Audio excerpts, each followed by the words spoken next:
Good morning. It's Thursday morning. This week has been one of the most insane weeks I've had in years.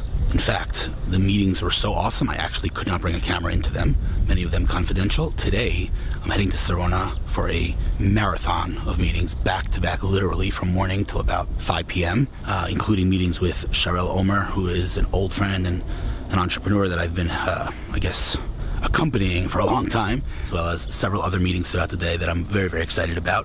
Hamutal Meridor, who is probably one of the smartest women in tech, honestly, an old friend. Dan Meridor, who's an Israeli politician, she's his daughter. Just an amazing family, and Hamutal's just off the charts amazing. Just a couple of meetings along with Vital, a person I met through Group 11, who's running a company called Sorbet, and so many others. Hopefully I'll get several of them on camera. Either way, it's going to be a seriously epic day. Here we go.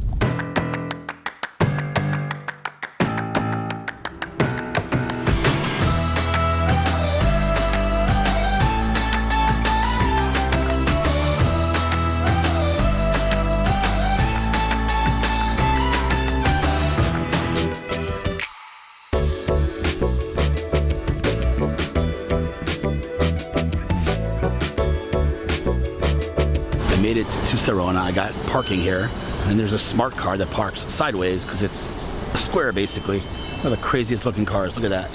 Anyway, parking right by Sarona. It's my lucky day. Unbelievable. This car though, how is this not a death trap? I can't imagine what an accident in that car is like. Look at that. Craziness. Oh, what a beautiful day in Sarona though. Beautiful.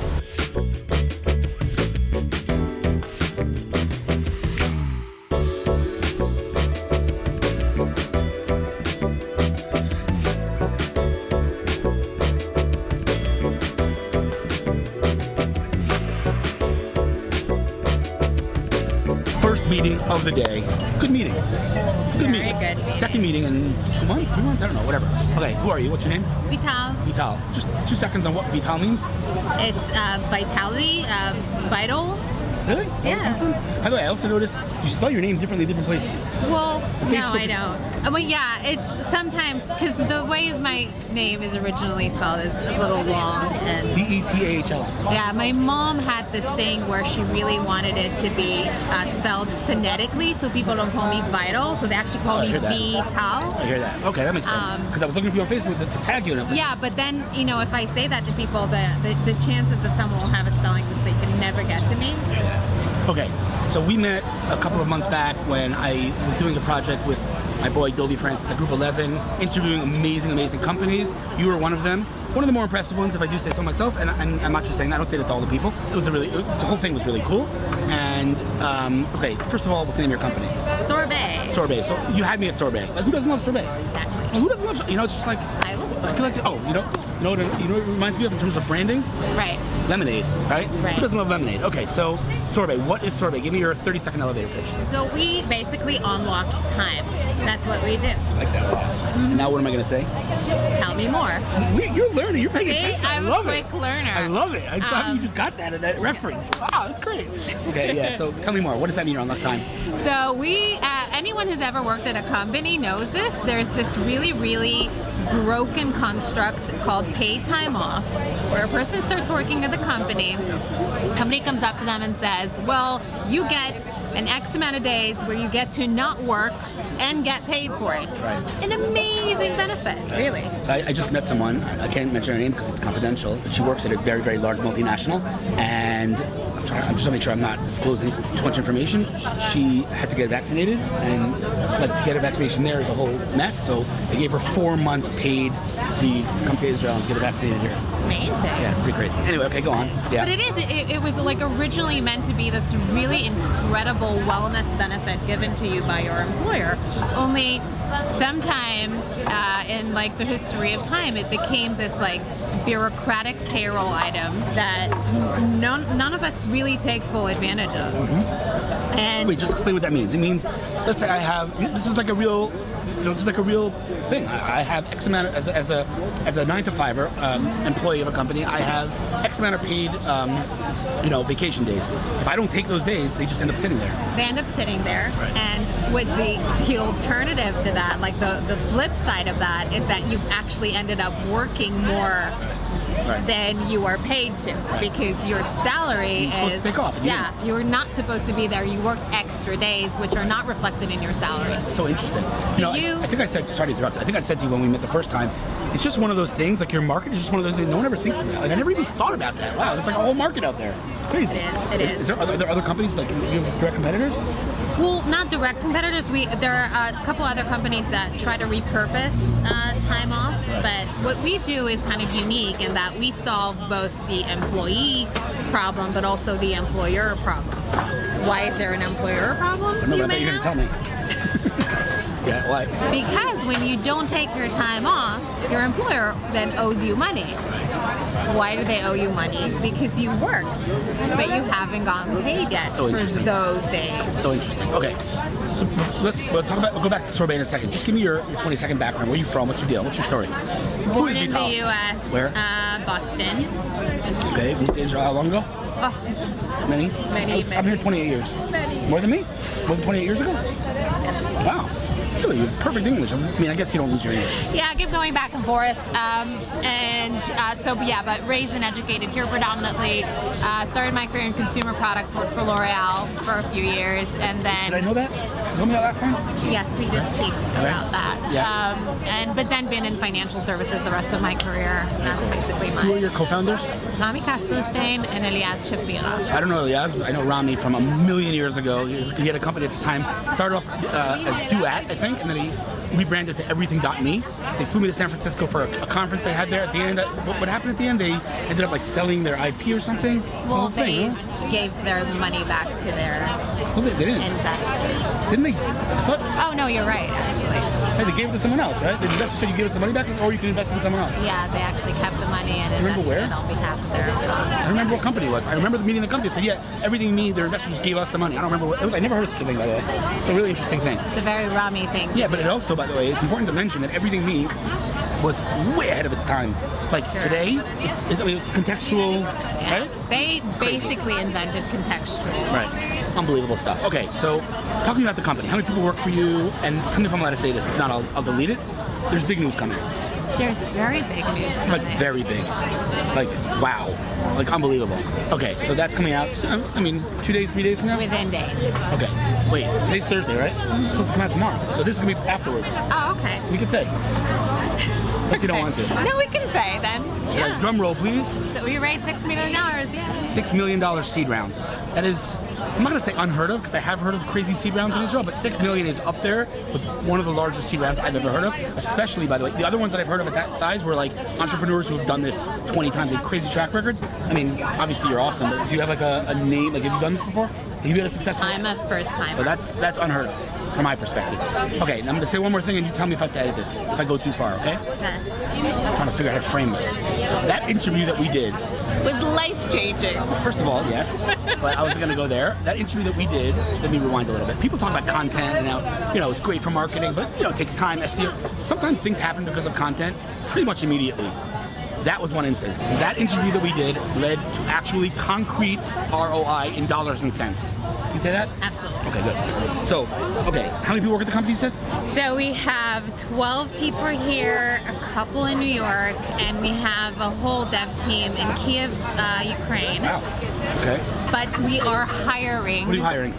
Everything. Come work for us. All developers or also marketing sales? Mostly engineers, but customer success and sales and SDR. Oh wow. And everything. I'll send you CVs Product. now. Oh, amazing. Okay.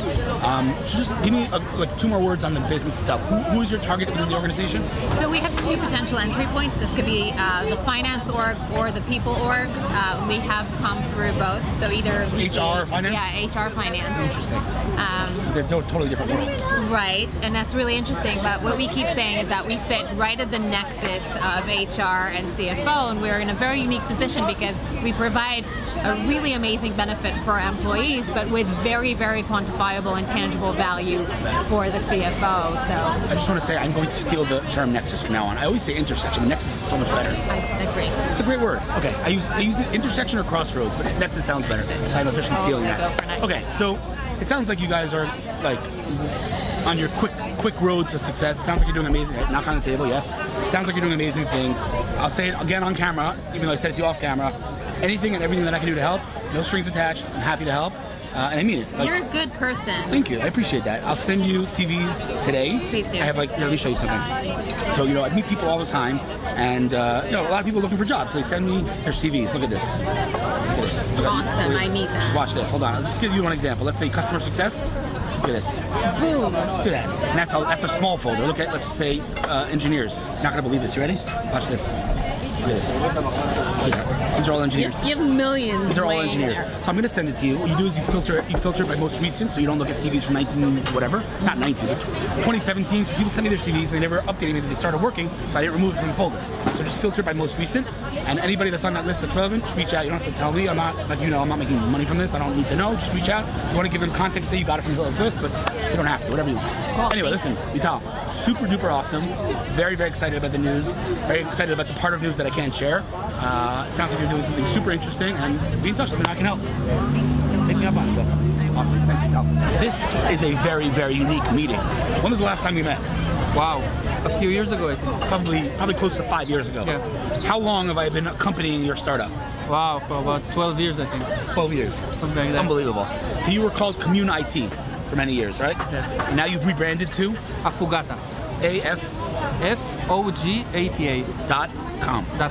Okay. So first and foremost, let's start with the news. Big news you announced recently. Yeah, we just closed a round of $5.5 million, led by Mangrove and Pico Ventures, alongside with Wix. Like what a list. First of all, I love Pico. I freaking love Mangrove. Avishai Avrahami from Wix. What a group of investors. Yeah. Holy hell. $5.5 million. Yeah. Okay, let's try to simplify this. I'm doing this, all right? I'm gonna do the pitch. Okay. What is my biggest challenge? Personally, professionally, what's my biggest challenge? Every time a company, and when I say me, I mean every marketer in the world, every time a company hires a marketer, what's the first question they ask? What's the ROI? How do I quantify this? How do I know that you're succeeding? How do I know we're on the right? So there's KPIs, there's OKRs. You guys know OKRs? You know OKRs, right? I love that concept, by the way. Yeah. OKRs, objective, key results. An amazing concept for another time, which Google uses OKRs, Facebook uses OKRs, KPIs for last year. But the answer is, and especially what I do, I'm not a quantitative marketer, I'm a qualitative marketer. I work on PR, on brand. How do you measure that stuff? And that's a real challenge. And the answer is, there is no answer. In many cases, when I work with companies, you could feel it in the air. Like, it's obvious that, people are hearing about this company, there's brand awareness, that's fine, but that's still not quantifiable. How do you quantify this? And so there's a famous story with Gary Vaynerchuk about the ROI of your mother. You know that story, right? Yeah. Okay. This is what this company is solving. It is quantifying sentiment. What do I mean by that? What do people think about you? What do people have to say about you? They loving you, they hating you, specifically focused on product. If you build a product, side point, I'm sure you've heard this, somebody once said, if you want a VC to invest, you ask them for advice. If you want them to give you advice, you ask them for money. Right? You come to me, I want to raise money, like, I think you should do this. I don't want your advice, I want your money. But anyway, point is, everyone has an opinion on product, right? I don't like this color, button should be there, optimize this screen, do that. Everyone has an opinion. How do you quantify what people think of your product?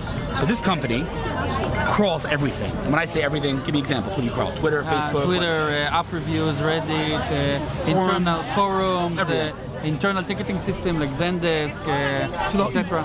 You just crawl everything and hear what are people saying about me. It's very funny. You used to be very focused on Twitter, right? So I say to people all the time, I said to someone yesterday, Twitter is the most misunderstood platform. Because when I say Twitter, what do you guys think? What do you think? You think like taking pictures of your food, 140 characters? Twitter is the most powerful search engine in the world. Twitter is the most powerful listening platform. Someone once said you have 2 ears and 1 mouth. Use them in that ratio. Listen. Search Twitter. Listen, if you publish a website on the internet, Google takes time to index it. Twitter is a real-time search engine. You search Twitter for your brand name or your competitor's brand name or any search, in real time what people think. It's unbelievably powerful, but most people don't understand Twitter. So they use it as a broadcast sales platform instead of a listening platform. But you guys are taking that concept of listening to a whole new level. You're crawling everything, and you're saying, okay, Mr. Hillel, you're a marketer, you want to quantify the sentiment since you joined the company? No problem. We were at 2, right? You give a number, right? 1 to 10? Yeah, 1 to 10. You were at 2 when you joined, and now the sentiment is at 7. Yeah. That's the concept. Yeah. And we also give you the benchmark over time, and we also can compare it to competitors. So actually you see what's going on with you and the competitor in real time, what's going up, what's going down. I love it. Okay, so, all right. So how many people work at the company now? We're 25 people. How much have you raised altogether? $5.5 million. You didn't raise before this round? No. You've never raised money? No, we were bootstrapped until... Oh, that's nuts. 10 years of bootstrapping? That's impressive stuff. Okay, but you had revenue. Yeah, of course. Who are some of your clients that you can talk about? Obviously? Yeah, amazing. So we have some of the amazing clients and the amazing brand. We work with Acorns, which is a fintech company based in San Francisco. Right. We work with a lot of gaming companies, for example, Moonactive, Zeptolab, Big Pilot. Zeptolab is Yeah, it's the cut the rope. I think. Cut the rope. Yeah, Oh my God, I remember that company. You know where I know them from? Interactive.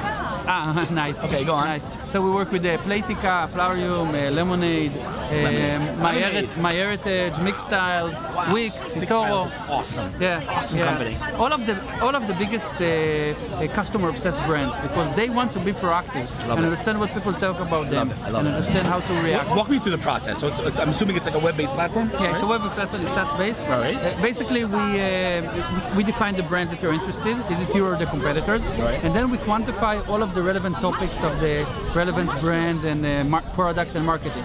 What people think about UX, product, performance, ease of use.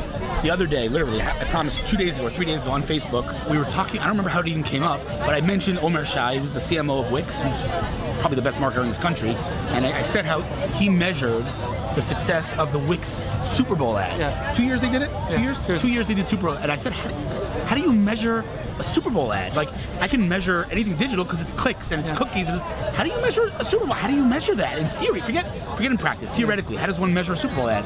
This is the answer. Yeah, 100%. We work with Wix on Super Bowl ads and a lot of other great companies. Wow. Yeah, it's By the way, Avishai Abrahami himself, you talk about, is that public information or not? yeah, it's one of the CEO of Wix himself invested in you guys. That's unbelievable. Like, personally.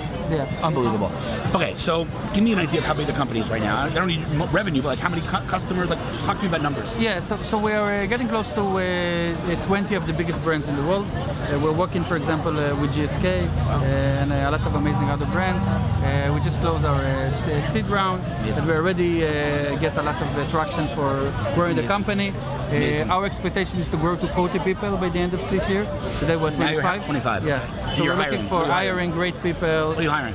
R&D, product, sales, Right. SDR. We're looking for passionate people who care about voice of customer. If somebody wants to send you their resume, Yeah, you can send me. You have your email, you're okay with it? Yeah, 100%. What is it? It's Sharel, Sharel, yeah. at Affogata, AFFOGATA.com. Send them your resume, tell them you saw it on the vlog, and then you'll get preference because you came from Hillel, right?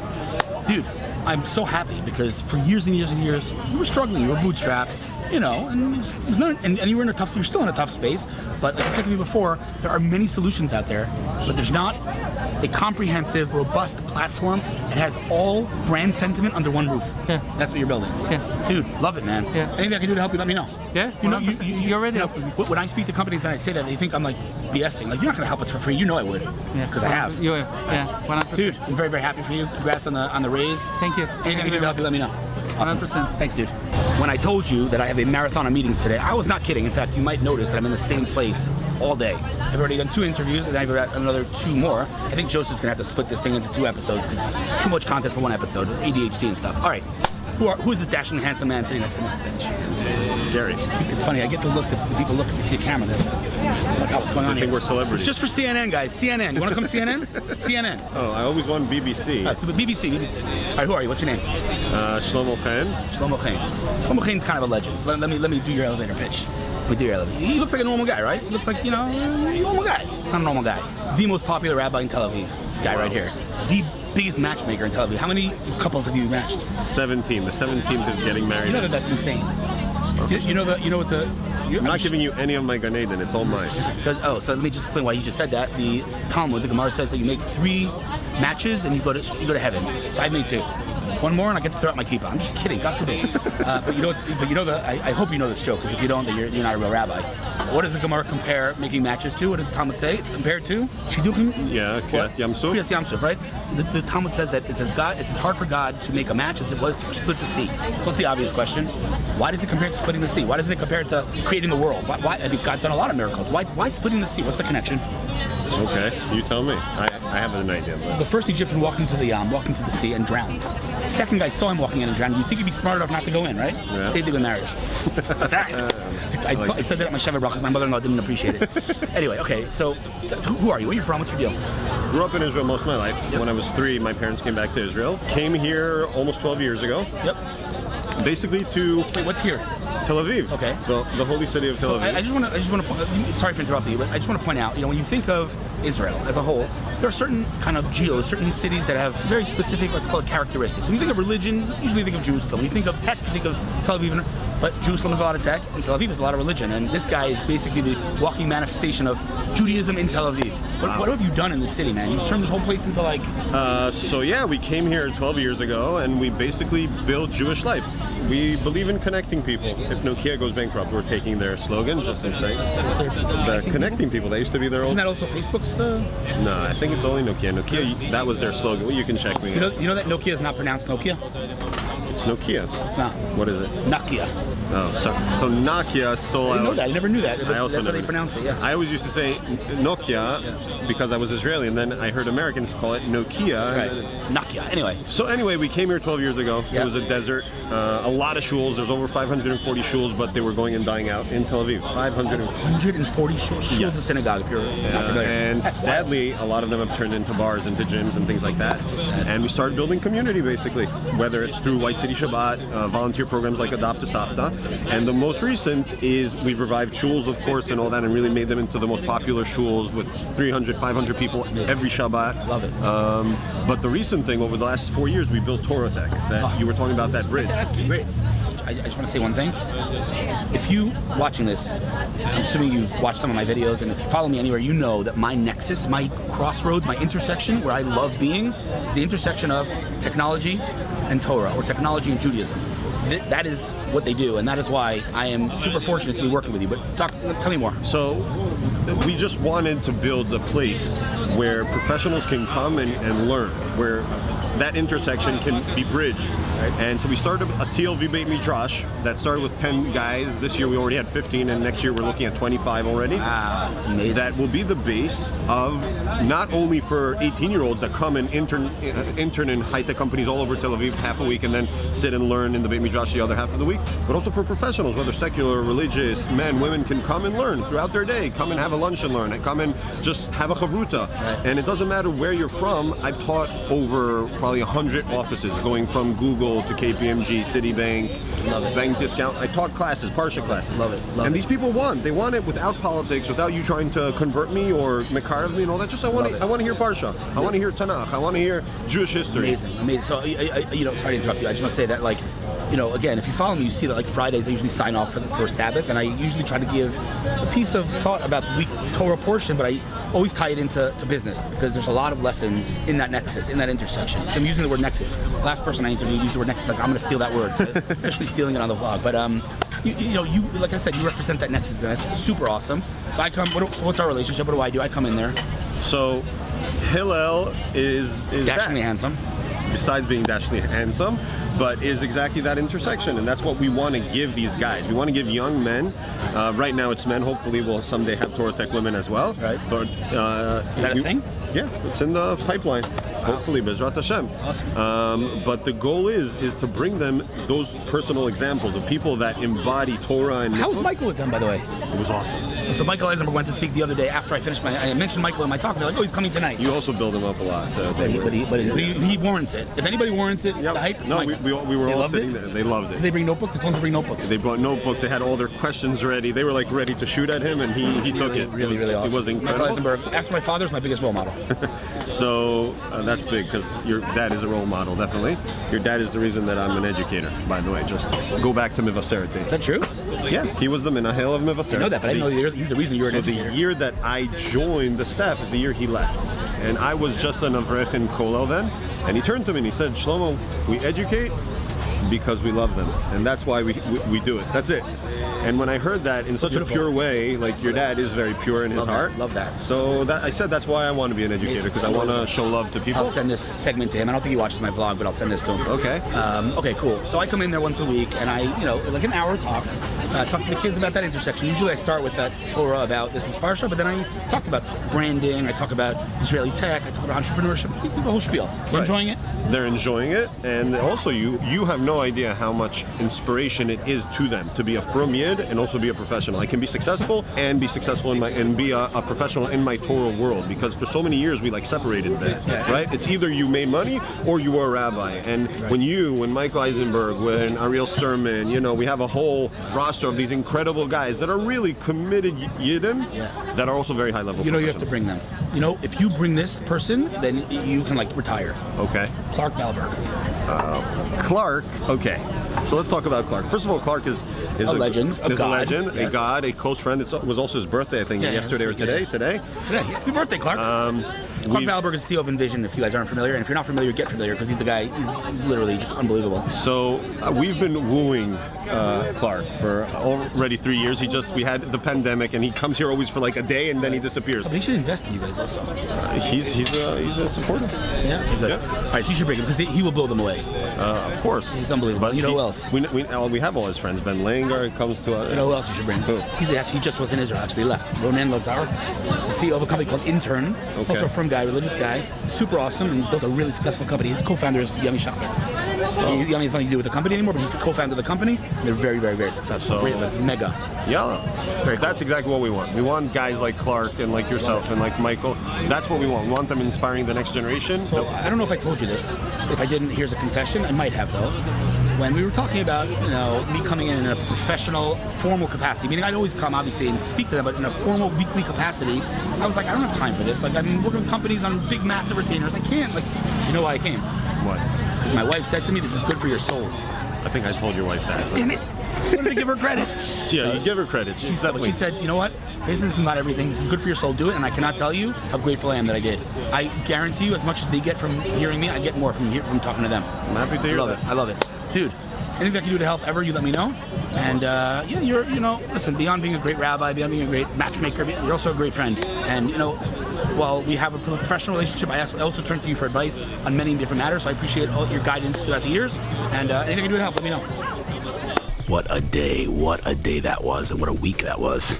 Just made it home. Man, I am tired. Wipe me out. Looking forward to the weekend, and next week, as painful as this is to say, is even crazier than this week. See you next week.